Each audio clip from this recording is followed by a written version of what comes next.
Alright friends, तो last video तक हमने काफ़ी सारी चीज़ देख ली थी। इस वीडियो में मैं आपको बताना चाहूँगा underscore underscore name underscore underscore होता क्या है। बेसिकली नेम जो आपका एक वेरिएबल है, नेम अंडरस्कोर अंडरस्कोर, ये एक तरह का रिजर्व्ड कीवर्ड आप किसको कह सकते हैं, जो अपने अंदर कंटेन करता है करंट मॉड्यूल का नेम। प्रिंट कर दूँ अगर मैं नेम को, तो करंट मॉड्यूल का नेम जिसको रन करे जा रहा है डायरेक्ट। तो इस फाइल को अगर मैं रन करूँ डायरेक्ट, तो इसका नेम क्या होगा, मेन होगा, क्योंकि मैंने इसको डायरेक्टली रन किया है। मान लो कि मैं आपको एक एनालॉजी दूँ, एक एग्जांपल देता हूँ। मान लो कि मैं एक मॉड्यूल बना रहा हूँ कैलकुलेटर नाम की, कैलकुलेटर डॉट पी वाई, ठीक है। ये मैं इसमें ना कुछ फंक्शन लिखता हूँ। हम लोगों को मॉड्यूल्स बनाने तो आते ही अपने। तो डेफ एक होता है मल्टीप्लाई, एक होगा मल्टीप्लाई, और ये ए कॉमा बी लेगा और ये रिटर्न कर देगा सिंपली ए इंटू बी को, ठीक है। और एक हम लेंगे अगर ऐड, तो ए कॉमा बी को लेगा और ये रिटर्न कर देगा ए प्लस बी को, ओके। और एक लेगा माइनस, हम एक माइनस बनाते हैं, माइनस क्या करेगा, ए कॉमा बी लेगा और ये सिंपली रिटर्न कर देगा ए माइनस एच को नहीं यार बी को, ठीक है। ये हो गया। अब ये सब करने के बाद, इस फंक्शन के बाद इसमें ये भी लिखा हुआ है, इसमें लिखा हुआ है कि this is a calculator function, calculator module, ठीक है। This is a calculator module, ठीक है। कैलकुलेटर मॉड्यूल लिख चुका है बन, ठीक है। अब दूसरी फाइल में हम इसका यूज़ बहुत आराम से कर सकते हैं। मैं कुछ इस तरह से करता हूँ, मैं इसको हटाता हूँ यहाँ से। मैं ऐसा बोलता हूँ कि इम्पोर्ट कर दो कैलकुलेटर को, ठीक। कैलकुलेटर नाम का मॉड्यूल है, इसको कर दो आप इम्पोर्ट। अब आपको क्या करना है, आपको सिंपली आंसर में, आंसर नाम के वेरिएबल में एक कैलकुलेटर डॉट मल्टीप्लाई जो है या माइनस कुछ भी कर सकते हैं, 2,3 पास करना है और आपको प्रिंट करना है आंसर को। और एक बार इसको रन करेंगे, आप इसको रन करेंगे तो देखो ये क्या हो रहा है, देखो this is a calculator module भी प्रिंट हो रहा है और 6 तो आ ही रहा है हमारा आंसर। तो बेसिकली इम्पोर्ट, अगर आपको इम्पोर्ट करना है, कोई चीज़ को आता हो, तो मैं आपको अच्छे से बताता हूँ। जब भी हम कोई फाइल को इम्पोर्ट करते हैं, तब वो फाइल ना पूरी रन हो जाती है, खटाक से पूरी रन हो जाती है। बट ये क्या है, मैं तो इसको चाहता ही नहीं, मैं ये नहीं चाहता भाई कि ये प्रिंट हो।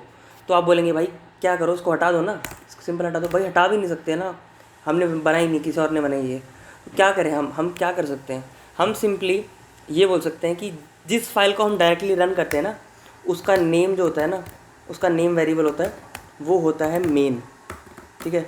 नेम वेरिएबल है तो उसका मेन होता है, ठीक है। तो मैं एक बात ये बोल सकता हूँ आपको कि कैलकुलेटर में गया मैं, this is a calculator module, और मैं इसका ना नेम प्रिंट करता हूँ, आपको नेम प्रिंट करता हूँ, ठीक है। नेम प्रिंट करा और मैं इस वाली फाइल में आया जो मैंने इंपोर्ट मारी थी, इसको रन किया मैंने। तो देख रहे हो क्या प्रिंट हो रहा है, जैसे मैंने कैलकुलेटर को इंपोर्ट किया तो कैलकुलेटर वाली फंक्शन वाली फाइल चल गई। तो जैसे ये चली तो इसने this is a calculator module print कर दिया और कैलकुलेटर प्रिंट किया। बेसिकली कैलकुलेटर उस फाइल का नाम है, तो हमने इसको डायरेक्टली रन नहीं किया, इनडायरेक्टली रन किया। हमने कैलकुलेटर वाली फाइल को इनडायरेक्टली किया है रन।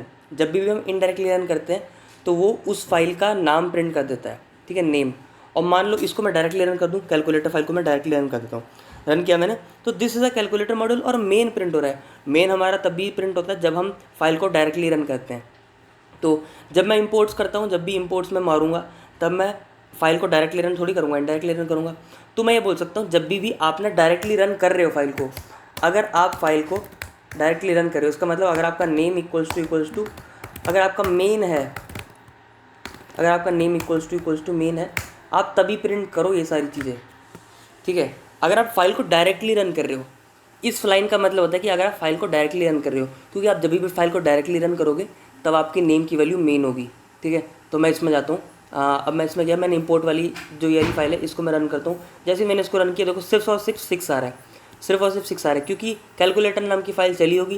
कैलकुलेटर नाम की फ़ाइल जैसी फाइल चली होगी, पूरा एग्जीक्यूट होगा और उसने देखा क्या नेम मेन के बराबर है, नेम मेन के बराबर है ही नहीं, क्योंकि नेम तो कैलकुलेटर के बराबर है। क्योंकि ये वाली जो फाइल है इसको हमने इनडायरेक्टली किया है रन। इनडायरेक्टली रन जब करते हैं तब नेम की वैल्यू मेन नहीं होती, इसलिए मैंने इसको कुछ इस तरह से लिख दिया। अब मान लो मैं कैलकुलेटर को डायरेक्टली रन करूँ, जैसे मैं इसको डायरेक्टली रन करूँगा तो this is calculator module and हमारा मेन आ रहा है, क्योंकि मैंने इसको डायरेक्टली रन कर दिया तो नेम की वैल्यू इस केस में हो गई है मेन। तो मतलब एक कॉन्सेप्ट ये है कि आप कॉन्सेप्ट समझें, मैं लिख देता हूँ यहाँ पे कॉन्सेप्ट, वो ये है कि if you run the file directly मतलब डायरेक्टली जैसे हम रन करते हैं directly, then name will be name क्या होगा हमारा, मेन होगा, ठीक है। और अगर हम इंपोर्ट करके इनडायरेक्टली रन करें, इनडायरेक्टली रन करें तो क्या होता है हमारा, तो हमारा नेम की वैल्यू वही फाइल के नाम हो जाती है जिसको इनडायरेक्टली रन किया गया है, जिसको इनडायरेक्टली रन करा है, ठीक है। तो कॉन्सेप्ट यही है कि अगर आप डायरेक्टली फाइल को रन करते हो तो आपके नेम की वैल्यू मेन होती है, अगर आपने इंपोर्ट करके इनडायरेक्टली रन करा है तो आपके नेम की वैल्यू क्या होगी, वो वाली फाइल का नाम हो जाएगा। ओके, तो ये बात होती है नेम इक्वल्स टू मेन। अब आई होप आपको ये भी क्लियर होगी बातें। तो हम लोग मिलते हैं नेक्स्ट वीडियो में। इस वीडियो के लिए इतना ही, तब तक के लिए बाय।